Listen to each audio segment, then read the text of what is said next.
Assalamu alaikum wa rahmatullahi wa barakatuh. Pour la deuxième année collégiale, la reproduction sexuée des plantes à fleurs. Alors, comme vous le savez très bien, les végétaux comme les autres êtres vivants se reproduisent et disposent eux aussi d'organes reproducteurs qui leur permettent de produire les gamètes. On constate que les fleurs se transforment en fruits contenant des graines. Le problème qui se pose, ou plutôt la question qui se pose, comment une fleur se transforme en fruit contenant des graines. Pour répondre à cette question, on va effectuer les activités, on va faire les activités suivantes. Commençons par l'activité 1 qui nous demande de disséquer une fleur et de déterminer les différentes pièces florales. On enlève les pétales, on retrouve les étamines. Chaque étamine est constituée d'un anther et d'un filet. Au centre, on retrouve le pistil qui est constitué de 3 parties. Bien sûr, les stigmates, le style et l'ovaire. À l'intérieur de l'ovaire, on retrouve des ovules. Comme nous l'avons déjà dit, la partie supérieure de la tige constitue le pédoncule. L'ensemble des sépales constitue la calice. L'ensemble des pétales constitue la corolle et on retrouve bien sûr l'ensemble des étamines qui constituent l'androcée. Je l'ai déjà dit, une étamine est constituée d'un anther et d'un filet. Au centre, on retrouve bien sûr le pistil constitué d'un stigmate, d'un style et de l'ovaire. L'ensemble des carpelles constitue le gynicée ou aussi on l'appelle le pistil. Les différentes pièces florales, comme nous les avons déjà montrées, le pédoncule, les sépales, les pétales, les étamines et le pistil. Activité 2 nous demande de déterminer les structures responsables de la production des gamètes. Découvrons les structures responsables de la production des gamètes mâles. Donc, notre étamine qui est constituée de 2 parties, l'anther et le filet, on va effectuer une coupe transversale au niveau de l'anther. On retrouve à l'intérieur un certain ensemble de grains, ce sont des grains de pollen. L'observation microscopique d'un grain de pollen montre qu'il renferme 2 entérozoïdes, ce sont des cellules reproducteurs mâles et aussi un noyau de la cellule végétative. Alors, on peut déduire bien sûr de l'observation au microscope de la coupe transversale d'un anther qui nous a montré bien sûr de nombreux grains de pollen et que chaque grain de pollen renferme, comme nous l'avons déjà vu, 2 entérozoïdes et un noyau végétatif. Donc, bien sûr, la déduction, c'est que les étamines constituent l'organe reproducteur mâle. La production des grains de pollen contenant les gamètes mâles se fait au niveau de l'anther. Découvrons maintenant les structures responsables de la production des gamètes femelles. Dans ce cas-là, on va effectuer une observation au niveau de l'ovaire. Bien sûr, on retrouve l'ovule, comme vous le constatez. Cet ovule renferme un sac embryonnaire à l'intérieur duquel on retrouve cette cellule avec 8 noyaux, dont la cellule reproductrice femelle, c'est l'oosphère. Donc, cette observation de cette coupe longitudinale ou longitudinale plutôt de l'ovaire qui a montré que l'ovule renferme un sac embryonnaire contenant 7 cellules et 8 noyaux dans l'oosphère. L'oosphère, bien sûr, c'est la cellule reproductrice femelle. Ceci nous permet de déduire que le pistil constitue l'organe reproducteur femelle, donc la production des ovules, gamètes femelles, se fait au niveau de l'ovaire. Notre conclusion, on conclut que la fleur contient en même temps l'organe sexuel mâle et l'organe reproducteur femelle. Donc, la fleur est un organe bisexuel car elle contient les gamètes mâles dans les grains de pollen et les gamètes femelles à l'intérieur du sac embryonnaire, se trouvant bien sûr à l'intérieur dans l'ovule. Notre activité 3 nous demande de définir la pollinisation et de déterminer ses différents facteurs. Effectivement, comme on va le constater, notre abeille, bien sûr, on retrouve notre abeille, bien sûr, à l'intérieur de la fleur. Donc, qu'est-ce qu'il fait à l'intérieur de la fleur? Il va déposer les grains de pollen sur les stigmates du pistil.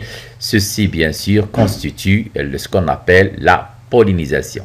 Effectivement, cette pollinisation a eu lieu grâce à bien sûr, à l'abeille. Donc, la pollinisation est le transport des grains de pollen, cellules reproducteurs mâles sur un stigmate du pistil, organe reproducteur femelle. Comme nous l'avons déjà dit, certains insectes, notamment les abeilles, butulent les fleurs à la recherche de nectar. Pour cela, l'insecte doit pénétrer, bien sûr, dans la fleur. Il va se frotter aux étamines et au pistil. Effectivement, le pollen contenu dans les étamines, bien sûr, va alors se coller sur l'insecte en se déplaçant. Il va transporter le pollen de fleur en fleur et le déposer sur le stigmate du pistil. C'est ce qu'on appelle la pollinisation. Parfois, c'est le vent qui est responsable de cette pollinisation. Effectivement, on va voir très bien. Donc, le grain de pollen est déposé sur le stigmate, ce qui constitue ce qu'on appelle la pollinisation. Comme nous l'avons déjà dit, l'abeille porte les grains de pollen d'une fleur à une autre. Le dépôt des grains de pollen sur les stigmates constitue la pollinisation. Cette pollinisation, elle peut être directe ou croisée. Les acteurs de la pollinisation sont variés. Si les insectes, notamment les abeilles, comme nous les avons déjà vus, sont les plus grands acteurs de ce processus, il existe d'autres formes de pollinisation par le vent, par l'eau ou par les animaux. Notre activité 4 nous demande de déterminer les conditions nécessaires à la transformation des pistils en fruits. Pour cela, on va réaliser un certain ensemble d'expériences. Commençons par l'expérience 1. Sur un cerisier, une des fleurs est enfermée dans un sac de toile fine durant 15 jours. Après 15 jours, on voit très bien que la fleur se fane. Deuxième expérience, dans ce cas-là, avec un pinceau, on va frotter une fleur du cerisier A, puis on passe le pinceau sur une des fleurs du cerisier B. Effectivement, on frotte notre pinceau sur les étamines, sur la fleur A, puis sur la fleur B. Après 15 jours, on voit très bien que la fleur B se transforme en fruit. Expérience 3, cette fois-ci, on va arracher les étamines de la fleur du cerisier A, puis on va la frotter bien sûr avec notre pinceau. Ensuite, on passe le pinceau sur une des fleurs du cerisier B. Voyons, bien sûr. Donc, après 15 jours, peut-être vous allez prévoir ce qui va se passer. Donc, dans ce cas-là, notre fleur B se fane, donc elle ne se transforme pas en fruit. Expérience 4, cette fois-ci, on arrache le pistil d'une fleur d'un cerisier A, puis on la frotte avec notre pinceau. On passe ensuite le pinceau sur une des fleurs du cerisier B. Effectivement, on arrache le pistil. Les étamines restent intactes. Peut-être vous prévoyez le résultat de cette expérience. Dans ce cas-là, on voit très bien après 15 jours que notre fleur se transforme en fruit. Expérience 5, cette fois-ci avec notre pinceau, toujours on va frotter une fleur du cerisier A, puis on passe le pinceau sur une fleur du cerisier B dont on a arraché les étamines. Donc les étamines sont arrachées à la fleur B et non pas à la fleur A. Effectivement, après 15 jours, on voit que notre fleur se transforme en fruit, comme vous allez le constater, même s'il ne contient pas d'étamines. Notre expérience 7, cette fois-ci avec notre pinceau, on frotte une fleur de poirier, puis on passe le pinceau sur une fleur de cerisier. Voilà, effectivement, on n'a rien arraché, mais malgré ça, ni à la fleur A, ni à la fleur B, mais malgré ça, on voit très bien que la fleur B se fane. Et finalement, bien sûr, expérience 8, cette fois-ci, on va effectuer une observation microscopique des étamines. Voilà, des graines de pollen plutôt, je m'excuse. Effectivement, on retrouve au niveau de l'antère des grains de pollen.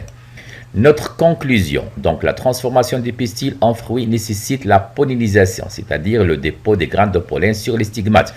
Deux organes sont indispensables, les étamines et le pistil. La pollinisation doit se faire par des grains de pollen du même espèce de la plante. Merci.